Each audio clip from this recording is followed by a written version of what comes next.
ایک دفعہ حضور نے فرمایا عمر، ایک اویس بن عامر نام کا شخص ہے، فرمایا برس کے نشان ہیں چہرے پہ، برس ہوا تھا وہ ٹھیک ہو گیا، درہم کے مطابق نشان ہوگا، ماں کا فرما بردار ہے۔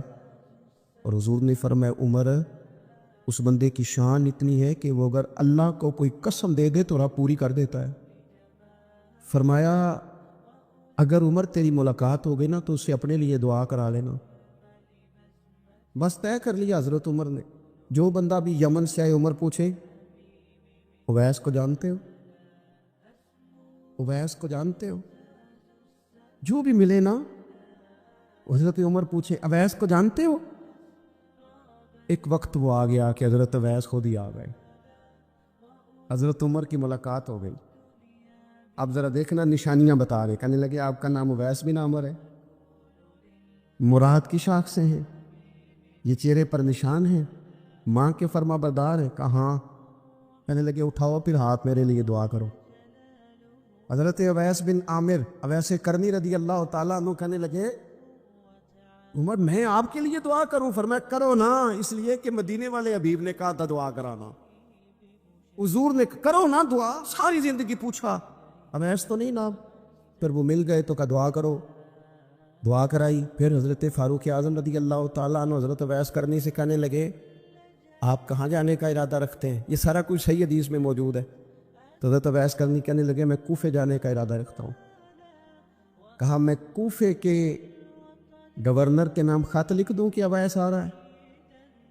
تو حضرت اویس کرنی کہنے لگے نا نا نا نا نا، ہمیں پروٹوکول نہیں چاہیے۔ حضرت اویس کہنے لگے ضرورت کوئی نہیں، میں پیچھے رہنا پسند کرتا ہوں۔ تو حضرت عمر نے کوفے بھیج دیا، ایک بڑا رئیس آیا حضرت عمر سے ملنے کوفے کا، تو جناب عمر فرمانے لگے اویس کرنی کو جانتے ہو؟ کہ حضور جانتا تو ہوں اویس بن عامر کو، جانتا تو ہوں حضرت اویس بن عامر کو، لیکن وہ تو پیچھے پیچھے رہتے ہیں، گھر بھی ان کا سادہ، حالات بھی زیادہ وسعت والے نہیں۔ حضرت عمر کہنے لگے تمہیں بندے کی شان کا نہیں پتا۔ وہ بندہ حج کرنے آیا ہوا تھا مکے، حضرت عمر سے ملے، کوفے کے رئیس تھے، تو حضرت عمر کہنے لگے واپس جانا تو اس سے دعا کرا لو۔ یہ رئیس واپس گئے، حضرت اویس سے ملاقات ہوئی رضی اللہ تعالیٰ عنہ، تو کہنے لگے میرے لیے دعا کریں۔ وہ کہنے لگے آپ حج کر کے آئے ہیں، آپ دعا کریں؟ کہ نہیں آپ کریں۔ کہنے لگے آپ حج کر کے آئے ہیں، آپ کریں؟ کہنے لگے نہیں آپ کریں۔ تو حضرت اویس سمجھ گئے، کہنے لگے عمر سے مل کے آئے، اللہ کے حبیب علیہ السلام نے ایک لشکر روانہ کیا تھا حضرت اسامہ بن زید رضی اللہ تعالیٰ عنہ کی قیادت میں۔ وہ لشکر ابھی تھوڑی دوری گیا تھا کہ اللہ کے حبیب علیہ السلام کا وصال ہوا۔ اب صحابہ اس بات پر جمع ہوئے اور جناب صدیق اکبر رضی اللہ تعالیٰ عنہ مسلمانوں کے خلیفہ مقرر ہوئے۔ اب حالات نے حضور کے وصال کے بعد ایک پلٹا کھایا، کچھ لوگ مرتد ہو گئے، کچھ زکوٰۃ کے انکاری ہو گئے، معروضی حالات میں انتشار پیدا ہو گیا۔ اب صحابہ کرام علیہم رضوان نے ایک رائے دی کہ ابھی یہ جو لشکر حضور نے روانہ کیا تھا نا، حالات کا تقاضا یہ ہے کہ اس لشکر کو بھی نہ بھیجا جائے، پہلے جو اندرونی اور معروضی معاملات ہیں ان کو دیکھ لیا جائے، پھر اس لشکر کو روانہ کریں گے۔ لوگوں نے اپنا نمائندہ حضرت عمر فاروق رضی اللہ تعالیٰ عنہ کو بنایا۔ جناب عمر نے بارگاہ خلافت میں عرض کی، حضرت صدیق اکبر کی خدمت میں گزارش کی کہ اس لشکر کو بھی روانہ نہ فرمائیں، حالات کچھ بہتر ہو لیں، اندرونی معاملات پہ لشکر کو روانہ کریں گے۔ یہ ہے غلامی کا رشتہ، یہ وہ لوگ ہیں جو نبھاتے ہیں، جن کی خواہش ہوتی ہے کہ میں نے لگائی ہے دعا کرو میری نیب بھی جائے۔ حضرت ابوبکر صدیق رضی اللہ تعالیٰ عنہ نے جناب فاروق اعظم رضی اللہ تعالیٰ عنہ پر جلال فرمایا، فرمایا عمر تمہیں تمہاری مار ہوئے، مجھے اس لشکر کو روکنے کا مشورہ دے رہے ہو جس سے روانہ مدینے والے محبوب نے فرمایا۔ اور پھر حضرت سیدنا ابوبکر صدیق کے جملوں کا ولولہ دیکھیے، فرمانے لگے میں مدینہ منورہ میں اکیلا بھی رہ گیا اور جنگل کے درندے آ کر میرا گوشت بھی نوچنے لگے، اس قسم کے بھی حالات پیدا ہو گئے تو میں اس لشکر کو کبھی نہیں روکوں گا جس سے روانہ مدینے والے محبوب نے فرمایا۔ وہ جائے گا، ہم یہ رشتہ نبھائیں گے، جو بات حضور نے کر دی اس پر پہرا دیں، ہم پھر پورا ڈٹیں گے، پھر پورا اس بات پر کھڑے ہوں گے۔ جب حضور نے لشکر روانہ کیا تو بات ختم ہو گئی۔ لوگوں نے کہا ٹھیک ہے، اگر آپ وہ لشکر بھیجنا چاہتے ہیں تو اس طرح کریں، امیر کسی اور کو بنا دیں۔ ایک نوجوان امیر ہے، فرمایا تمہارا بھلا ہو، جسے حضور نے امیر بنایا ہے وہی امیر رہے۔ اور پھر آپ حیران ہو گئے بات سن کے کہ حضرت اسامہ بن زید نوجوان تھے، جناب ابو بکر صدیق نے انہیں گھوڑے پہ بٹھایا ہے، خود ان کے ساتھ پیدل چل رہے۔ حضرت اسامہ بن زید کہنے لگے یا تو مجھے بھی نیچے اترنے دے یا آپ بھی گھوڑے پہ بیٹھے۔ فرمایا نہ تو نیچے اترے گا نہ میں گھوڑے پہ بیٹھوں گا، میں اس کے ساتھ ساتھ پیدل کیوں نہ چلوں جسے میری سرکار نے امیر بنایا۔ میرے حضور نے جو فرما دیا، جو سرکار نے فیصلہ کر دیا، سانو قید سجن دا کہنا ہے، وہ جنج رکھے ایسا انج رہنا ہے۔ حضور نے فیصلہ کر دیا، بات ختم ہو گئی۔ اب اس پہ کوئی لیت و لالا نہیں، کسی قسم کی کوئی وضاحت نہیں۔ امتی گنجائش ڈھونڈتا پھرتا ہے معاذ اللہ، راہ رخصت کا متلاشی۔ بہت سارے لوگ 10 جگہ سے مسئلہ اس لیے پوچھتے ہیں کہ کوئی گنجائش مل جائے، کہیں کوئی رستہ میرے ہاتھ آ جائے، میں کسی طریقے سے بچ جاؤں۔ غلاموں کے یہ طریقے نہیں ہوتے۔ غلام نے غلامی کر دی ہے، غلام نے سمجھ میں آئے تب بھی، نہ سمجھ میں آئے۔ آپ نے غلام رکھا ہو، آپ اسے کہیں جا 5 کلو چینی لے، اور وہ آپ کو مشورہ دے 2 کلو منگائے، تو آپ اس کا مشورہ مان لیں گے؟ آپ کہیں گے تو کام کر 5 کلو، وہ کہے جی کیا کر دیا، تو آپ کہیں گے میں تجھے بتانے کا پابند نہیں، تو ملازم ہے، تو ڈیوٹی کر۔ یہ عجیب غلام ہے، حکمتیں پوچھتے پھرتے ہیں۔ شریعت نے یہ کام کیوں ضروری قرار دیا، اس سے کیوں منع کیا؟ آپ غلام ہیں۔ غلام حکمتیں نہیں پوچھا کرتے۔ امام احمد بن حنبل غلام خرید کے لائے، فرمایا تیرا نام کیا ہے؟ کہا حضور غلاموں کا نام تو نہیں نہ ہوتا، آپ جس نام سے آواز دیں گے میں حاضر ہو جاؤں گا۔ فرمایا کھائے گا کیا؟ کہنے لگا حضور غلاموں کے نخرے تو نہیں نہ ہوتے، ہم غلام جو ہوئے، غلام تو غلامی کرتے، نخرے تھوڑے کرتے۔ آپ نے فرمایا کمرہ پسند کر لے، کہنے لگا حضور اشارہ کر دینا میں لیٹ جاؤں گا۔ امام صاحب کو وجد ہو گیا، فرمایا سینے سے لگ یار، تو غلام تو نہیں، جا تو آزاد ہے، تو آقا بننے کے قابل ہے۔ راتی جاگے تے شیخ صداوے، راتی جاگ دے کتے، مالک دا درمول نہ چھڑ دے، پاویں مارو 100 جتے، ایک لقمے دا قدر پچھانن، پاویں مالک ہون ستے۔ رکھا سکھا کھا، رکھا سکھا کھا، دنے جا رکھاں وچ ستے، تیتھوں اتے، اٹھ بلیا چل یار منا لے، نہیں تے بازی لے گئے نہیں کتے۔ آ جا، ورنہ غلامی کا انداز وہ دیکھے کہاں پہنچ گئے۔ میرے عزیز، چیزوں کو سمجھے، غلامی کو نبھائیں۔ حضرت ابو بکر صدیق حضرت اسامہ بن زید سے کہنے لگے چونکہ امیر لشکر آپ ہیں، اگر آپ پسند فرمائیں، مناسب سمجھے، اجازت دے تو حضرت عمر کو میرے پاس نہیں چھوڑ جاتے، میں نے ضروری مشورے کر دے۔ نے کہا امیر آپ جیسے دوستو، غلامی کا رشتہ نبھائیے، غلامی کا تعلق نبھائیے۔ او یارو، جس قوم کو عمر گزر گئی ہے ہمیں یہ کہتے ہیں کہ نماز پڑھا کرو، داڑیاں رکھ لو، خواتین کو پردہ کراؤ، جو بنیادی باتوں پر ہی عمل نہیں کرتے، میں انہیں آگے کا سبق کیا پڑھاؤں؟ اگر ہمیں سوتوں کو جگانا پڑے تو بات سمجھ میں آتی ہے، لیکن اگر جاگتوں کو جگانا پڑے تو یہ کتنا تکلیف دہ معاملہ ہے۔ آپ اس پہلو پر ضرور غور فرمائیے کہ رشتہ غلامی نبھانا ہے۔ ہم نے کلمہ پڑھ کے اپنے محبوب سے غلامی کا عہد کیا ہے، ہمیں اس رشتہ غلامی کو مضبوط بھی کرنا ہے، نبھانا بھی، آگے بھی لے کے جانا ہے۔ اور اگر ہم اس رشتے کی حساسیت کو نہیں سمجھیں گے، اس پر غور نہیں کریں گے، اپنی ترجیحات یہ نہیں بنائیں گے کہ ہمیں یہ رشتہ نبھانا ہے۔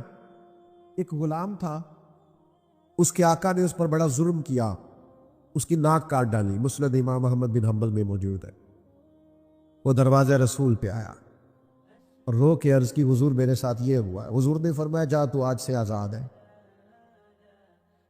اس نے عرض کی حضور میں آزاد تو ہو گیا ہوں پر یہ معذوری بھی ہو گئی ہے، میرے خرچ کون اٹھائے گا، میری ضروریات کا کون خیال رکھے؟ تو نبی پاک علیہ السلام نے فرمایا اللہ اور اس کا رسول تیرے وارث بنے گے۔ پھر نہ حضور نے صحابہ کو تاکید کر دی، فرمایا اس کا خیال رکھنا، یہ پریشان نہ ہو۔ وہ حضرت صدیق اکبر کے دور میں آیا، آگے کہنے لگا آپ کو پتہ ہے نبی پاک نے میرے بارے میں کیا نصیحت فرمائی؟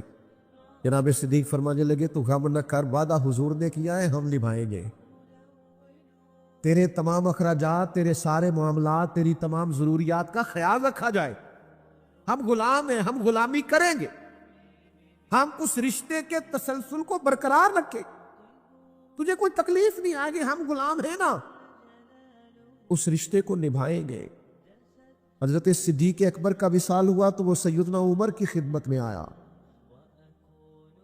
اور اس نے آن کر کے عرض کی حضور میرے بارے میں کیا خیال ہے؟ تو جناب عمر فرمانے لگے خیال وہی ہے کہ حضور نے تیرے ساتھ وعدہ کیا تھا تو جب تک عمر کی جان میں جان ہے تیری ہر ضرورت کا خیال رکھا جائے۔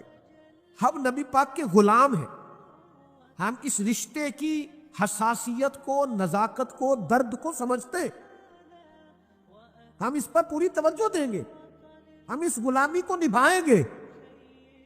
ایک غلام ہے، وہ ناک کٹی ہوئی ہے، اس نے حضرت عمر سے کہا میرا مصر میں رہنے کو دل کرتا ہے، فرمایا جہاں تیرا دل کرے گا وہاں رہائش مل جائے۔ ہم نے وہ عہد اور پیمان نبھانا ہے جو کریم نے فرمایا۔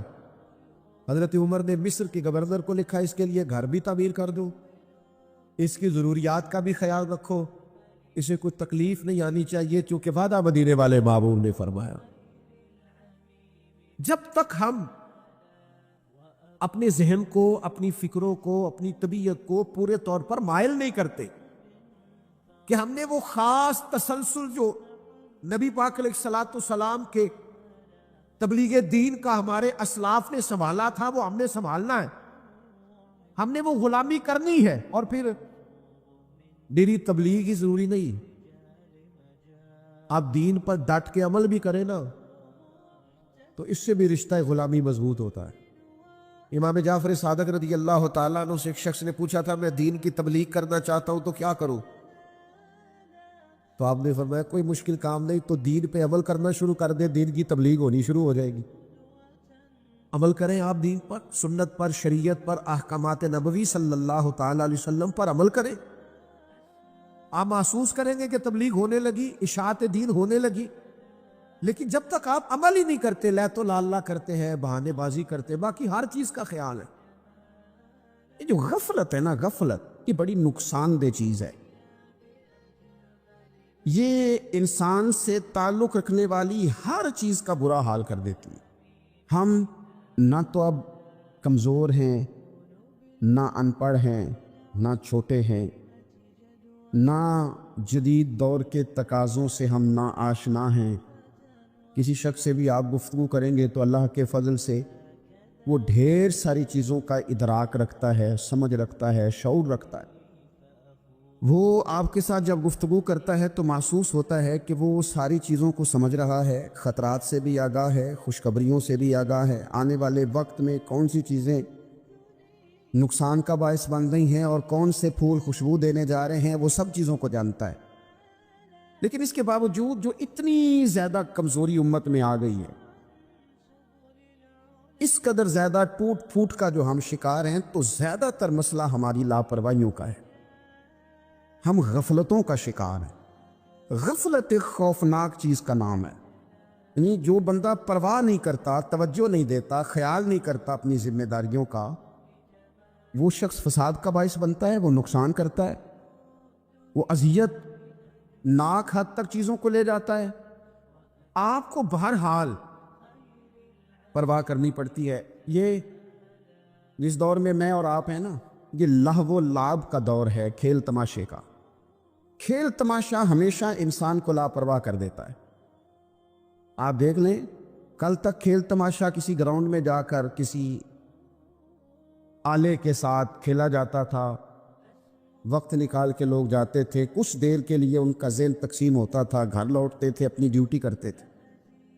اب کھیل تماشے ہماری جیبوں میں آ گئے، چھوٹا آدمی، بڑا آدمی، اس سے بڑا آدمی، وہ سب اس کھیل تماشے میں مبتلا ہیں، اور وہ مذاق کی کیفیت اتنی دور چلی گئی ہے، میں بڑی معذرت کے ساتھ یہ بات عرض کرنے لگا ہوں کہ بعض اوقات بڑے بھی اس چیز کا شکار ہو کر اس طرح کی بات کرتے ہیں کہ چھوٹے ادھر ادھر دیکھ رہے ہوتے ہیں کہ کیا اس کو یہ بات کرنی چاہیے تھی، لیکن چونکہ ساری رات ساری صبح لگ ہی اس کھیل تماشے میں گئی ہے، لہو و لعب میں گئی ہے، مزاج بن گیا ہے، قوم سنجیدہ نہیں رہی۔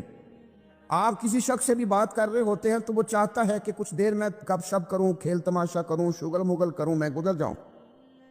سنجیدگی فکر، مزاج کا ٹھہراؤ۔ اور درویشوں نے تو شکوہ کیا ہے کہ عمر بیت گئی، لوگوں کی عمر بیت گئی، ہڈیاں کمبن، گوڈے کھڑکن، اڑ گیا لک تیرا، اجے بھی گناہ تو باز نہ میں، واہ واہ مرد دلیرا۔ میاں صاحب کہنے لگے یہاں تک تو پہنچ گیا ہے کہ ہڈیاں کمبن اور تیرے گوڈے کھڑکن تے اڑ گیا لک تیرا، اجے بھی گناہ تو باز نہ میں، او واہ واہ مرد دلیرا۔ وہ تو اتنا دلیر ہو گیا کہ جب تجھے چاہیے تھا کہ اب ہی تیرے ہاتھ میں استغفار کی تسبیح آتی، اب ہی تجھے سجدے کا ذوق ہوتا۔ ہم اتنے زیادہ غفلت کا شکار ہیں، آپ یقین کریں۔ دیکھو، معافی ہوتی ہے عذر کی، معافی ہوتی ہے معذوری کی، غفلتوں کی معافی۔ جب ہم اسکول میں پڑھتے تھے، مدرسے میں پڑھتے تھے، تو جس بچے کا پتہ چل جاتا تھا نا یہ بیمار تھا، اسے مارنی پڑتی تھی۔ جس کا پتہ چل جاتا تھا نا کہ اس کے گھر میں کوئی پریشانی آ گئی تھی، اسے مارنی پڑتی تھی۔ غصہ دلانے والی بات یہ ہوتی تھی کہ گھر والے کہتے تھے کہ ہم نے تو بھیجا تھا، صبح تیار کر کے بیگ دے کے اس کو روانہ کیا تھا، اور جب پتہ چلتا تھا نا کہ یہ آیا نہیں، وہاں بیٹھ کر وقت گزارا، وہاں بیٹھ کر وقت گزارا۔ اب یہ وہ مسئلہ تھا کہ استاد اس پر یوں ہوتا تھا کہ جس طرح وہ پورے جلال میں آ گئے۔ اس بات نے انہیں اتنا غصہ دلا، او تو بیٹھا رہا، جان بوجھ کے نہیں آیا۔ اس کو شدید مار پڑتی تھی۔ جب ہم بڑے ہوئے، کتاب و سنت کو دیکھا تو کچھ چیزیں عجیب سی سمجھ میں آئیں۔ سیاستہ میں حدیث موجود ہے کہ صحابہ کرام علیہم رضوان فرماتے کہ ایک جنگ کا موقع تھا، تو وہ رستے بڑے سخت تھے، دشوار گزار گھاٹیاں تھیں، بڑی مشکل سے ہم نے وہ راہیں طے کی۔ ہمیں لگا کہ اس جہاد پر ہمیں بہت اجر ملے گا، اور پھر ہمارے دلوں میں یہ بھی خیال آتا تھا کہ فلاں فلاں فلاں فلاں تو صحابی آئے نہیں، وہ تو گھر میں رہے۔ اللہ کے محبوب صلی اللہ تعالیٰ علیہ وسلم نے ہمارے ان خیالات کو بھانپا اور کریم فرمانے لگے تمہیں اس جہاد پر بڑا اجر ملے گا، لیکن یاد رکھنا تمہارے کچھ بھائی ہیں جو گھروں میں بیٹھے ہیں، مجبوریوں نے، آزمائشوں نے، پریشانیوں نے، عذر نے انہیں آنے نہیں دیا۔ جتنا تمہیں صبر کر کے، مشقت جھیل کے، سفر کر کے جہاد کا ثواب ملے گا، اتنا ہی انہیں گھر بیٹھے بیٹھے بھی ثواب ملے گا۔ آئے نہیں، یہ کس بندے کا معاملہ ہے جو عذر والا ہے؟ اور اگر کسی کے اجتہاد میں غفلت ہو گئی، حضرت کعب بن مالک رضی اللہ تعالیٰ، یہ بھی صحیح بخاری میں، کل چلا جاؤں گا، حضور تو جہاد پہ چلے گئے لیکن اجتہاد میں غفلت ہو گئی، کل چلا جاؤں گا، پرسوں جاؤں گا، ترسوں، فرماتے میں جا ہی نہیں سکا، حضور واپس آ گئے۔ جن منافقوں نے جھوٹ بولے جا کے کہ یہ مسئلہ ہو گیا تھا، یہ مسئلہ ہو گیا تھا، ان کو تو مل گئی معافی، لیکن میں چونکہ مخلصین میں سے تھا خدا کے فضل سے، اور ہو گئی تھی غفلت، 50 دن نبی کریم مجھ سے ناراض رہے۔ 50 دن اللہ کے لیے کہ تو رب کے رستے میں جہاد کرنے نہیں آیا، 50 دن حضور ناراض رہے۔ فرماتے تھے مدینے کی گلیاں میری تھیں، سب میرے اپنے تھے، پر کریم جو ناراض تھے تو کوئی پھر سلام بھی نہیں لیتا تھا۔ مجھے یوں لگتا تھا کہ مجھے دیکھ کر ہوائیں اور فضائیں بھی رستے بدل جاتی ہیں۔ 50 دن میں مسجد میں آتا تھا، جب میں چہرہ ادھر کرتا تو حضور مجھے دیکھتے، اور جب میں حضور کو دیکھتا تو کریم چہرہ بدل لیتے، میں ویکھاں تے یار نہ ویکھے۔